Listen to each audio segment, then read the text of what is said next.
నిజంగానే కాంగ్రెస్ ప్రభుత్వం బీఆర్ఎస్ ప్రభుత్వం కంటే గొప్పగా పనిచేస్తే దా తెలుసుకుందాం దా 10 మందితో రాజీనామా పెట్టి ఎవలేందో దూద్ కా దూద్ పానీ కా పానీ రాజు చూసుకుంటే అయిపోతుంది. రేవంత్ రెడ్డి కేసీఆర్ ప్రజలు డిసైడ్ చేస్తారు. పార్టీ మారిన ఎమ్మెల్యేలను నిలబడం అని చెప్పి వాళ్ళ సంగతి చెప్తాం, మా దమ్మేందో చూపిస్తాం అంటుండు.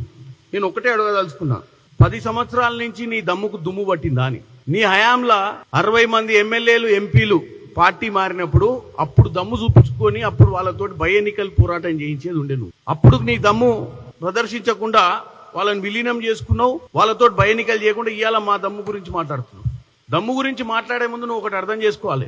ఈ మధ్య కాలంలో 23 ఎన్నికలలో హైదరాబాద్ నగరంలో నాకు ఎక్కువ సీట్లు వచ్చినాయి అంటే అవును, హైదరాబాద్ నగరంలో నీకు ఎక్కువ సీట్లు వచ్చినాక 6 నెలలకే మేము అధికారంలో వచ్చిన 6 నెలలకే మీ పార్టీకి గుండు సున్నా వచ్చింది పార్లమెంట్ ఎన్నికలలో. మీరు దాన్ని మర్చిపోతున్నారు. తర్వాత వచ్చినటువంటి కంటోన్మెంట్ బై ఎన్నికలలో మీది 3వ స్థానం వచ్చింది. ఇలా చూస్తే ఎట్లుందంటే పతివత పరమాన్నం వండితే తెల్లారిందాకా సల్లారలేదట కేటీఆర్ గారి పరిస్థితి అట్లుంది.